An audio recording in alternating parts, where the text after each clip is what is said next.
So let's backtrack a little bit. Okay. Right? So, and I want to touch on, since you said that you were walking around with a gun. So obviously the turmoil from him basically leaving you guys, that had to, and everybody kind of going their own way. You guys probably all went into survival mode. And so what was your survival mode? Well, listen, out of all of us, besides your father, I had to really go into survival mode. I had to do a 180-degree turn to really go out there and make it. And what I mean by that is the fact that I was always sheltered by my mother. I was the youngest one. I didn't know anything about the streets. I didn't know anything about that people would try to hurt me. I was completely innocent or naive to all of these things. And I had to literally go from of life to another one completely different. Right. It was like, and I'll make a comparison. You living in New York, and imagine them throwing you in the middle of the jungle in either Siberia or in the Amazon.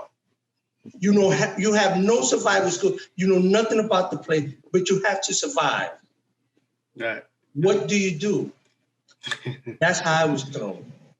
It was something totally different. So it was very, very rough at the beginning. Very rough, because I didn't know anything. I had a few friends. But they didn't tell me anything. They didn't say, well, listen, you have to do this, this, and that. No. But just here, come on, listen, let's buy pizza. They'll buy me pizza. They'll give me a few bucks, and that was it. But then when nighttime came, or when I had to go someplace else in order to sleep, in order to eat and do whatever, that was a whole different story. Right. To survive, I had to do anything and everything except sell my body. And I even got to do that to some females.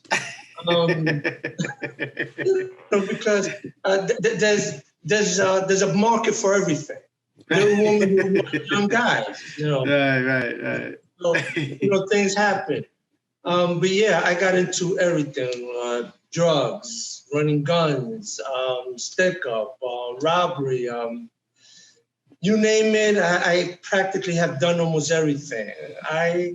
I used to say one thing years ago, that I've broken every commandment that there, and maybe a few others. Because there's just so many things that I have seen and I have done that is incredible. I myself don't know how I'm sitting here right now speaking with you, because I have seen the end of a barrel so many times, and I have almost felt the point of a knife in too many occasions. And it is just something that I now take as a learning experience. And I don't wish that on anybody. Okay. What was your introduction into the game, into the street life? What was, if you can remember, maybe a pivotal moment that you was like, you know what, this is the road that works for me at this moment? And well, I'll say this. When my mom was still alive, one of the things that she was the only one who smoked cigarettes in the house. So sometimes, I used to steal a cigarette from her and go smoke a cigarette. And I learned how to smoke cigarette using her cigarette.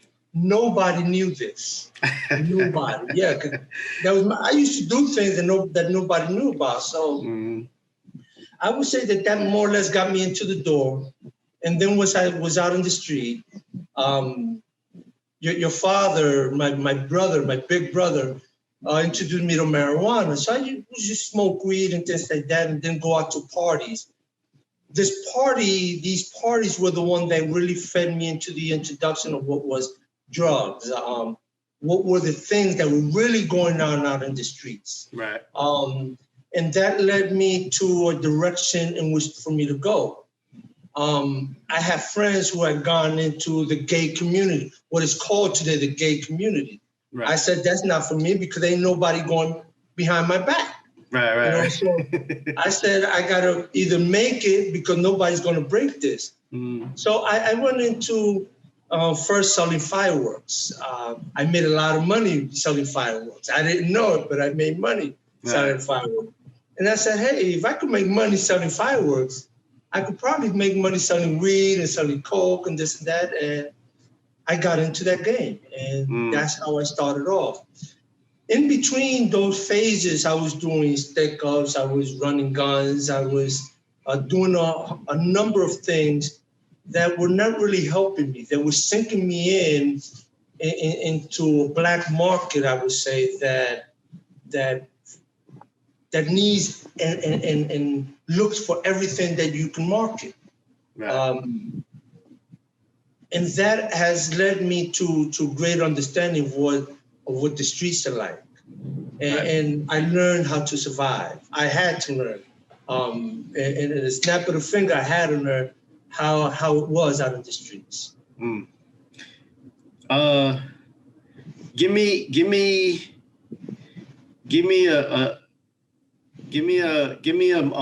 a story of a particular moment that while you were in the midst of your rise or whatever the case may be, that, you know, give us a story.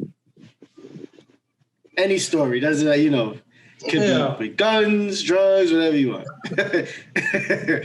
I remember that I used to work at this apartment. We used to sell a good amount of drugs. And I remember one night, you know, I was there, I was talking to a friend, and I had this friend, he was the one, I had him opening up the doors for him. And I always told him, search the people that are coming in. And, you know, we were drugged out, we were strung out, we were drinking, we were coke and all this stuff. And he had let in a couple of guys. Listen, I took a look at these guys and I just said to myself, damn. Yeah, because I saw it, I saw what was coming and I could not react. I didn't have the piece on me, it was up on the table. Right. I was standing at a short distance from this table, so I didn't have time to reach for it. Because once me and this guy, we looked at each other, he knew I knew. And he immediately whipped out this shotgun. Oh. And I had no other choice but put my hands up. Right. So my man who was opening up the door, so it's two of them and two of us. My man got a dagger. And he's coming up from behind them and like, he's not even thinking like, what is going on? Because he's high. He gets right in front of the guy with the shotgun. Right in front of him. I'm like, dude, don't you see that the motherfucker's strapped?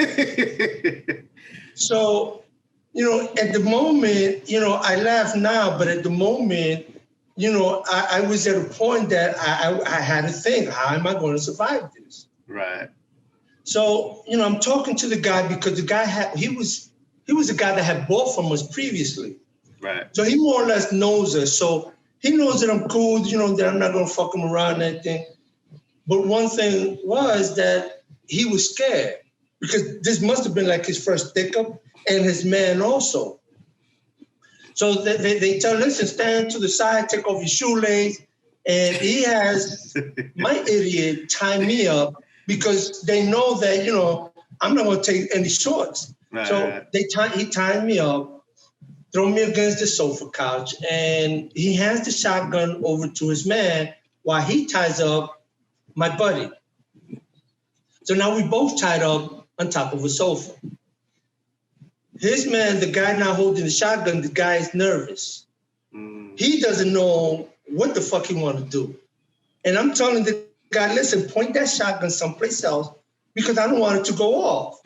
Right. So the other dude, he's looking for the drugs, he's looking for the money, but there is no drugs. There is no money other than what is there. Right. There was probably, I would say at that time, there were probably about $3,000, which was a good amount, but it wasn't really nothing nowadays. Right. And there was a little bit of coke on me. There was maybe about 4 or 5 grams. Right. What I was worried about was the shotgun on me. Right. And I learned a very valuable lesson right there. I prefer to have someone that is secure, that know what they're doing. Yeah. And I don't give a fuck if they shoot me, but I know that they're going to shoot me for something. Instead of having a guy who is nervous and who's going to let go a shot, not even knowing, and who might regret it later on. Right. That's dangerous. Right. And luckily, the owner of the apartment, his wife, she's pregnant. She comes and knocks on the door. So the dude goes, the one who's looking for the door, he goes to open up the door and he sees her. He knows her. Mm-hmm. She was the one, I would say, that saved our lives. Mm. She was the one who saved our, because as soon as she came in, she saw us tied up. She said, oh, what's going on? So she became nervous. So the dude said, hold on, this is a pregnant woman. We know her, she knows us. We got to get out of here. Luckily, they took whatever they found. They took their shotgun and everything, they left. Wow. At those times, we couldn't call the cops. No. What were we going to call the cops for? We couldn't go after them because they took the gun, they took everything we had. And again, we had to start from scratch. It was an experience that wow, it was an experience. Mm. Thinking of which, you know what? I still have a picture of those days. Oh, you got to send that to me. I still have a picture of those days. Yeah, send that to me. Send it to me. I'm going to share it with you. Yeah, send it to me. I definitely want to use it in the editing. Yeah, but what I'm holding in the hand, I'm sure you're not going to want to. I'll blur it. I'll figure it out. It is a very nice picture. I got my fro. I got my bell bottom. And I'm going to look for it. I still have to search for the other pictures. No problem. You're going to like it. My channel isn't for kids anyway, so it's fine. It's not a big deal. Every time I put up a video, YouTube sends me an email talking about that this content is not for kids. I'm like, I already said it's not. So, that's what it is. Stop sending me emails. I know that this is not for children. But wow, that's crazy. So you figure that's one of your learning experiences of the game, right? Yeah. So at the height of your time, engaging in these activities, what was life like at the height? At the highest peak, you could say. Life was beautiful at the height. It had a lot of risky moments. Mm-hmm. Because when you're at the height, you have to look out not only for your competitors, but for the thieves, for the police, and this and that, because, you have a number of people on a payroll. So, and at any moment, they could come try to bump you off. But it was good. A lot of jewelry, a lot of nightclub, a lot of women, a lot of money. Mm-hmm. At that time, I remember Mercedes-Benz were top of the line. So I had sent down here to the Dominican Republic a Mercedes-Benz convertible of the year at that time. Mm. It was beautiful, a white convertible Mercedes-Benz, which was my dream car at the time. Right. Was something to see. But other than that, I had a fabulous apartment. I was traveling, go wherever I want.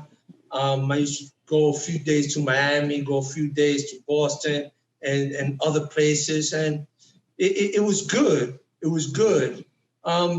Because really, I didn't give a fuck about life. I didn't. Right.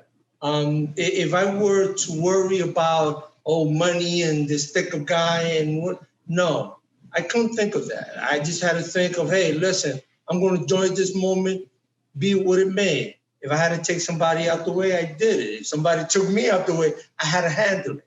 Right. That's how it was. The streets in those days was like that. It wasn't that I would be walking along, get an argument with a guy, and I show him my gun. Oh, listen, I got a gun. And that was it. Right. You got a gun, you show it, you use it. Right. or it's going to be used against you. So that's the type of life I was living, and it was either do or die. And that's what I live by. Right. Wow. So let's talk about, the start of your downfall. Like, because obviously you're in DR now. And I'm getting a sense that that's, partly by choice, but if you had a choice, you'd be able to, travel to the United States or whatever. So what was the start of your downfall? Within that, because you've obviously you're at a great place in your life now, or you've been, you've rose above it, but within the game, all right, within the criminal activities, what was the start of your downfall within that? Within the game, but part of my downfall was I can only attribute it to myself and what I did and how I lived. I was never one to mix words. I was always somebody of my word. If I told you I would do something, and there was no ands, ifs, or buts about it. So I can tell you without a doubt that people didn't like the way I was because of how I did things. I did things my way. It was either my way or no way. And I took no shorts. And a lot of people didn't like that. I had an associate who he decided that he wanted to get me out the way. So he started the ball rolling and getting me out of the way.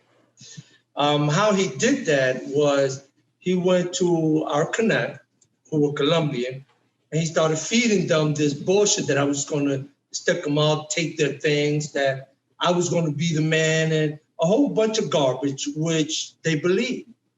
One of the things is if you're dealing in the black market, whatever you're dealing in the black market, and you have somebody saying to you, feeding you these lies, that somebody want to take your stuff, what are you going to do?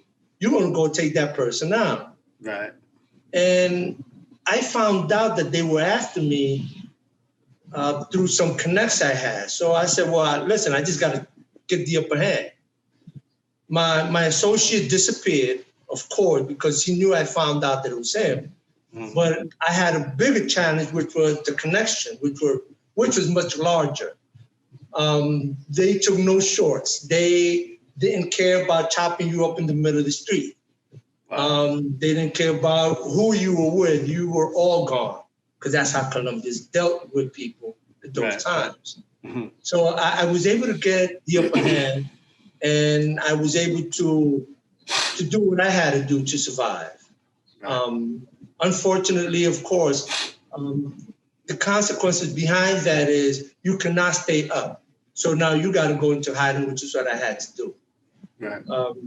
It was a long time coming, but it was something that I had to eventually do. Wow. Wow, that's crazy. So then that occurred, and then what happened next? Because obviously you went into hiding, and then I was going from place to place hiding because I knew that I couldn't stay in the same place for long.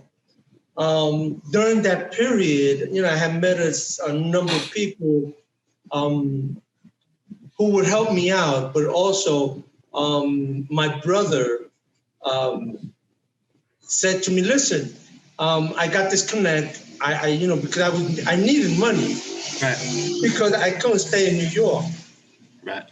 And he knew that. So I told him, listen, I need some money. Can you lend me some money? And he said to me, listen, I got to connect. We just got to do this job. Let's go down to Miami and we'll be back. And, everything's already set and I'll give you your money once we come back. I said, cool, no problem. I said, it's a thing of going and coming. And it was worked out. At that time, I was so brazen. I was so I don't give a fuck attitude that I used to walk around with this rod that you could dismantle, that you could use either to go fishing or whatever. It had a long point. And I used to set this up, and it came out to a very long, sharp object. And I used to carry this thing around because when I used to dismantle it, it was just a short tube, and I would carry it around with me at all times because I never knew when I would need it. It was better than carrying a gun at that moment. Right. I literally got on a plane to Miami with this weapon. We went down to Miami, got this merchandise, and my brother found out that I had this weapon on me. He said, "Are you crazy? You're going to leave that shit here?" Because I'm not walking around with that. But yeah, we're walking around with about half a kilo of some shit. Right. The irony, right? The irony. And I decided, okay, let me leave this and we can head back to the States. He had told me that he already had the clientele, that he had it sold and everything. And lo and behold, he comes to tell me that he needs help to sell it. One guy in particular who he had given some of the material to wasn't paying him. So my brother told me, listen, let's go get this guy. And I had to go get strapped, get guns, get some connect, because now I had to come in, get this material sold. I had to go help my brother collect this money from this dude who he didn't know how to get the guy to pay him. Right. So I strap up, I go with my brother, we go to the guy's apartment. I wind up knocking down his door. We go in and we start searching it. My brother was a guy who was a fancy dresser. So he loved, some of the shoes the guy has, some of the clothes he has, some of the shoes. I'm not looking for none of that. I need money. I need cash. Yeah. I found a box of jewelry. I said, okay, I could perhaps recuperate something with this. And while I'm taking the jewelry, my brother's taking some clothes. I'm like, get the fuck out of here. You need money. As we're walking out the door, the guy's coming in. I said, oh, isn't this the guy? My brother says, yeah, that's him. So I grab him, I snatch him up, we take him to the apartment. The guy feeding me the story. I pistol whip him a few times. And I had to, listen, I was going to really kill this guy because I said, he saw me and everything. He knows what this is about. Right. And my brother was the one who said, nah, come on, let's go. We'll get him back another time. So it was something that I said to myself, I can't really be in this type of atmosphere. Right. We left the guy there. We took the jewelry and everything. I threatened the guy that would go back, that I needed my money. I never got my money from my brother. I never got it. I had to go back into hiding. Right. To survive, I sold the jewelry. Everything that I took from the guy, I sold it. Right. My brother fucked me around as usual. Yeah. And then right. One thing led to another, where he literally set me up to get arrested. That was difficult. I can imagine. Because my brother was the person I most looked up to in our childhood. Right. He was the one who taught me how to dress, how to dance, how to play basketball, how to do a number of things. And here we are in the streets trying to survive. And my brother is the one who set me up with the police to get arrested. So that was shocking to me. That really hit rock bottom to me. Wow. How is this confirmed? I think that he realized how much he had fucked up. Yeah. Because he had nothing to do with my case. Nothing. The way he set me up was that he had me wait outside an apartment where he was doing his stuff.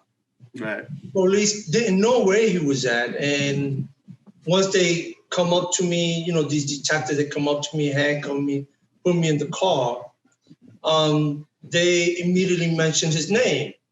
Where's your brother Hector? I'm like, my brother? I have no brother. Right. No, where's he at? You know where he's at. And they wanted to beat me down. One of the police wanted to beat me down because he knew I knew, but I was not going to tell him. Mm-hmm. So that led me right there to say, how does he know my brother's name? Right. Because my brother had nothing to do with this case I'm in. Definitely. Absolutely nothing.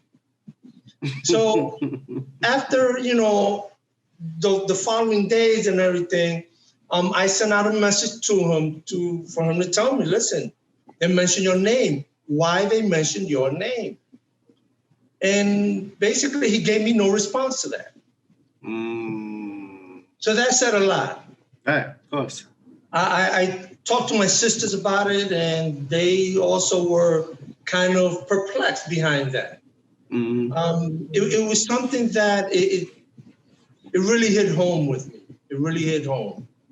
Can imagine. So you get arrested, and you're in the system, right? And I guess you're fighting your case. Did they grant you bail? Oh, no. He said no. No. They wanted to try to let you out. They knew you'd be gone if you did. I tell you this much, that was not even mentioned. That was not even mentioned. He said, no, because what had happened, there was an incident that had happened while I was in hiding. Mm-hmm. There was a guy that a good friend of mine. This dude, he used to fuck around a lot with the guy from Columbus Avenue. Mm-hmm. And I don't know if you know, but the guy from Columbus Avenue, these guys weren't guys to mess with. They don't play. But my man, he had heart like me. Rather, he had more heart than me. If you mention the name Blackie and Moreno, who were brothers from Columbus Avenue, these guys you could not mess with. Okay. But my friend Pepe, Pepe was not scared of them. And me and Pepe, I was like Pepe's bodyguard. And I had been bodyguard for other guys, but me and Pepe used to walk around. I'm talking about strapped all the time. And we went to a nightclub one night, and I didn't know why. Pepe just told me, here, grab this piece, let's go. I didn't never ask questions. I said, let's go. Right. Be it what it may, let's go. Right. So we get to this nightclub, and there's a bunch of guys. This was somewhere around 137, I believe it was, around Amsterdam Avenue. And we went in, and I see a number of guys from Columbus Avenue. And they we recognized each other, but we didn't know each other. Right. But, amongst the tigres, you have mad respect for each other. Mm-hmm. Plus, they saw that when I came in, I was strapped. Pepe is strapped, and they all know Pepe. They got mad respect for him. Right. So Pepe starts asking for, I believe he was asking for Moreno. And when he mentioned Moreno's name, I said, don't tell me you asking for this dude. No. I'm like, this dude just brought us into the lion's mouth, literally into a lion's mouth. Right. Because here are all these guys from Columbus Avenue, strapped. This is their turf because they're taking over this club, even though it's Washington Heights. Right. And I'm like, get the fuck out of here. And I'm thinking my mind is running at 1,000,000 miles an hour because I'm looking for an exit. Besides the entrance that we came in, I'm looking for another exit because I know that we're going to be having a shootout. I was sure of that because they're not going to let us go like that.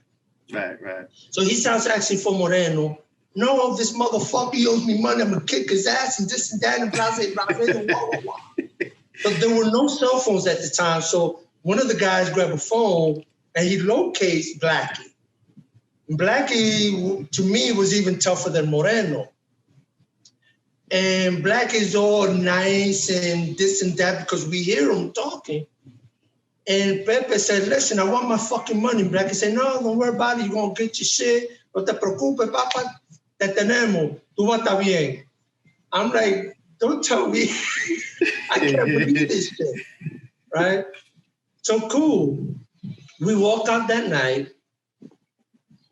Pepe's going to get his money, whatever it was that was owed Pepe, he's going to get his. And listen, my heart was on the floor. I was like, my mind was racing. I'm like, this motherfucker. We walk in and we walk out. Cool. About 2 days later, Pepe tells me, listen, I want you to accompany me.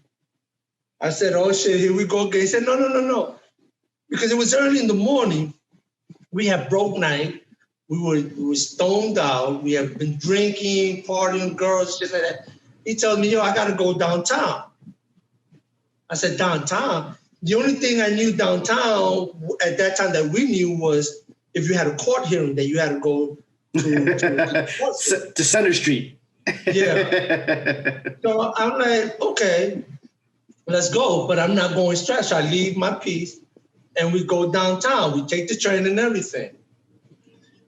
When we go downtown to the courts, he's looking, we're looking, for the room, for the courtroom where we had to go to.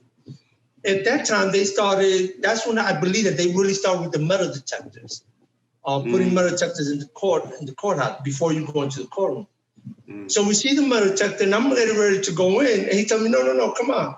Hold up, let's go to the bathroom. I got to go to the bathroom. I said, okay, let's go.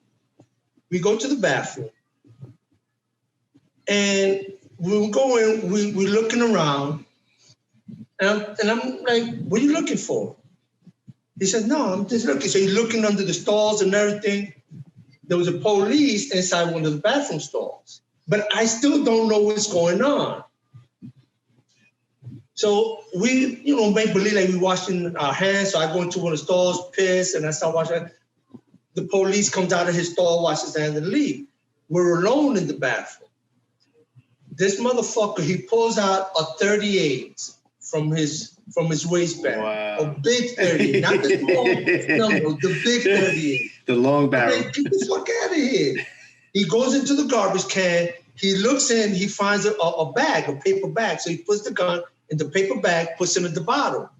So I'm like, dude, how the fuck you gonna come into a courtroom with a piece? He says, yo, if anything happens, you're gonna come pick this up and you're also gonna pick up this other thing. So he pulls a big ass package from his thighs. I'm like, dude, what the fuck you doing? He pulls about a quarter pound of coke out the motherfucker. I'm like, get the fuck out of here. So I'm walking around with this motherfucker. He's strapped in, got mad drugs on him. And I'm like, get the fuck out of here. Right. So he stashes that where the gun is at and everything. He puts paper in there. And my heart is pounding because I'm saying, we're fucked. Right. We go into the courtroom and he's telling me, we sit in the court before they call him. And he's telling me, listen, if anything happens to me, if they leave me and they revoke my liberty, you're going to go back and you're going to take that shit back with you. Wow. I said, I'm not taking none of that shit with me. He says, yeah, you're taking that back with you. They're going to contact you at so time. If I'm not there, they're going to contact you and you're going to know what you got to do. I said, fuck it. Let's do what we got to do. I got no other choice. It's my man Pepe, Yeah. Yo, they called him. He stands in front of a judge and everything. Well, they let him go. But as they let him go, they're looking at me. I'm like, okay. I turn around quickly and somebody asks, like, who's that? And wait a minute. Hold on 1 second. So you were still on the run at that time? And you went with Pepe to the court. Yeah. What were you? Yeah. It was just, that was me. Okay. I was stupid and I didn't give a fuck. I didn't give a fuck. Gotcha. So when they asked me, like, who's that? Listen, I hauled ass. Pepe was still walking out and I hauled ass. Right.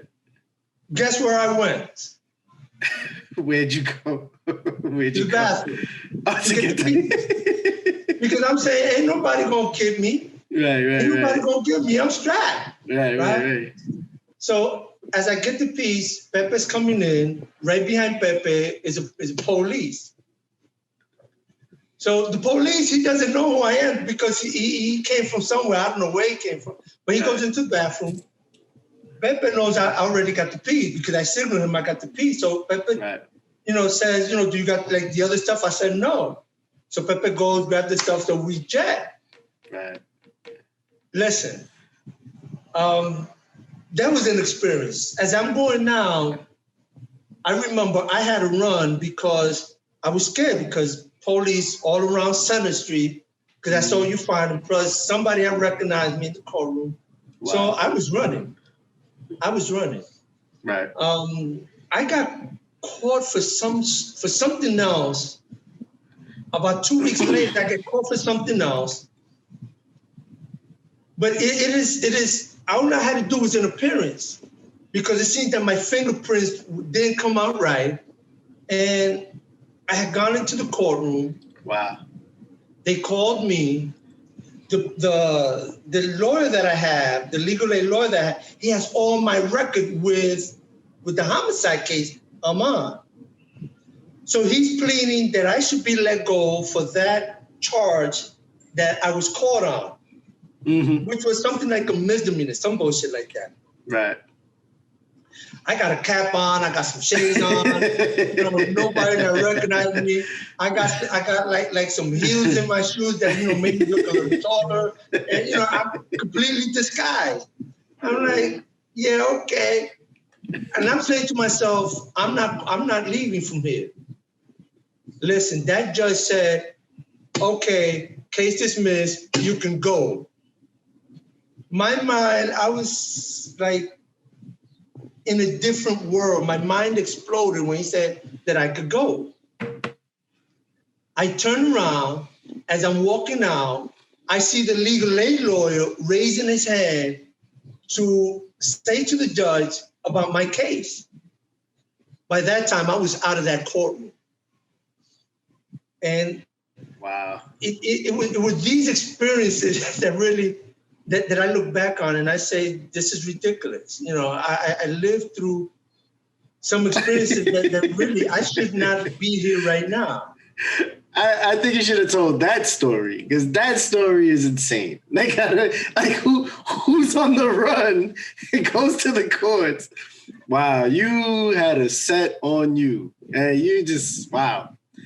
So it was just risk that I would take. It was like me going into certain neighborhoods in Brooklyn and in Lower East Side in Manhattan.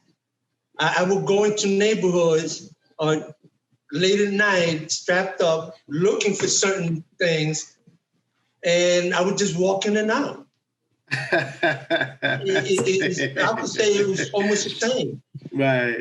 Even in Washington Heights, there were areas that I could not walk in because I was not part of either that gang or that crew. Right.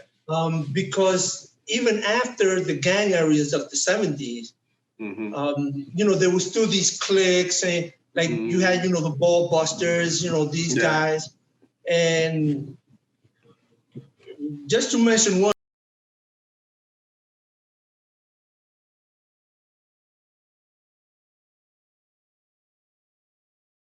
so, there were things that I did, areas where I walked in that really, I didn't really give a fuck. And I didn't think twice about it. Stupid? Yes, definitely stupid. Wow. Did I have heart to do those things? Yes. Would I do it again? I don't think so. Man. I do not think so. That is, wow. So okay, so you end up getting caught, all right? You're due to your brother sort of setting you up. And now you're in the prison system, right? What was your, so did you take a deal or did you take it to trial? I had to plead guilty. So you took a deal. And I knew taking it to trial, the lawyers I had were garbage. I know that I know I was going to get either 25 or 50 to life. I knew that for a fact. Damn. Because the way they were working it, I knew it was not going to go far. So I had to take a deal. I was supposed to have gotten 8 1/3 to 25. They got me 12 and a half to 25. The 12 and a half, I winded up doing 15. So it was definitely something not very pleasing, or it was not pleasing at all, knowing that I was going to do this. I know that there were a number of things in play that towards getting me a long sentence. Wow. Racism was one of the things, and I say racism because I had met other guys, white guys, with my same charge, with the same charge I had. Mm-hmm.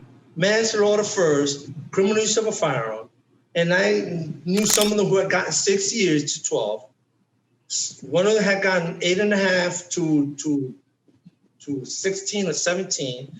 I had gotten lesser charges with my same charge, but because they were white, their charges were reduced. Me, I got a maximum charge of what I could get for criminal use of a firearm. So I knew that racism played a part in that, and it is messed up. It is a real fucked up system. It is. And getting hit at the board is also part of that system that works against us instead of for us. But it's part of the it's what's the word? It's part of the New Age slavery. Yes. And in terms of, you know, the slavery, the type of slavery that was abolished 200 years ago, they just repackaged it and put in laws that kind of spoke to, you know, the laws that they set laws in place that where a person of color would be more susceptible to breaking that law and setting the parameters for the jail time, jail sentencing, stuff like that. So, you know. Well, yes, and you're absolutely right. I became a certified paralegal inside, so I was able to study extensively, not only criminal law, but civil and constitutional law. And they have designed it where either Black or Hispanics, we would never get justice under the system as it is. No, definitely not. It is something that they have said, well, listen, there are 2 types of systems. One for whites, one for Blacks and Hispanics. Oh yeah. I had a very good friend inside. His name was James, a white guy. And I know for a fact, if me and James were walking down the street, James could have, me and him could have the same kind of, let's say, machine gun or weapons on us. Whereas the police, they would see James and they would let him continue walking. They would not even bother him. But if I were to have the same kind of weapon on me, displaying it, oh, listen, they would draw guns on me. If they wouldn't shoot me, I would be lucky. And it has been proven these days that still exists. Of course, definitely. I mean, it's part of the inception of the Black Lives Matter movement. Where nothing has changed. Nothing has changed. Of course not. Now, of course, it is more out in the open, where now it is there's a greater likelihood of us being able to turn that around and improve the system to help us more. But that is something that needs to be worked on. Definitely. So it needs to be worked on. So you took your deal, which was probably the worst deals of in terms of the deals that you were privy to otherwise. And how much time did you do in prison? I ended up doing 15. Okay. I got hit at the first board, and at the second board, they told me straight out, we're either going to hit you again, but we're going to release you to immigration. Oh, wow. Release you to immigration. So it was like a no choice. Right. And I knew from there on that the best chance I would have of getting released was to be deported. And that was illegal also based on the fact that I was a U.S. citizen. Right. Man, so 15 years in prison, what effect did you think that had on your life? Oh, wow. Good question. Well, listen, I'll put it to you this way. Mm-hmm. And everybody that's watching, try this little test. Go into your bathroom, take everything out, have somebody lock you in there, feed you 3 times a day, give you a sheet, give you a pillow, live there for about a month. As a matter of fact, live there for a week. See how good that would do you. Wow. And then you can tell me how you feel. I had a phobia when I was starting out in the street. My phobia was to be locked up in prison. I never wanted to see myself locked up in prison. Dead before prison. And I say that because I had tried suicide twice. While you were in prison? Oh, no. No, right. Yeah. Before prison. Right. Shortly after my mom died, during the days of my mom's passing, I had tried suicide. When we came back from Dominican Republic after her burial, I had also tried suicide unsuccessfully. I have to say that because successfully, I ruined myself. Right. So prison had a very big effect on me, had a huge impact on my life, not only then, but also now. Because now I have the opportunity to reflect back on those days, back on my life, and I use that more as a stepping stone. Okay. And I also use that to help others as well. But my experiences in there were not that great. I mean, it was prison. I mean, yes, because prison, right. There's nothing positive about prison, especially at the moment that you're living in it. Right. It may become positive once you leave it if you survive it. But while you're in there, you have to do whatever it is just to maintain one drop of sanity. I hear you. Wow. So 15 years in prison. Wow. So you end up getting deported. Now, I thought your mother and father, they were citizens, correct? Yes, they became citizens when I was a minor. So the citizenship at that time automatically transferred to me. Despite the fact that there are people who say, no, that you had applied, it automatically applied back in those days.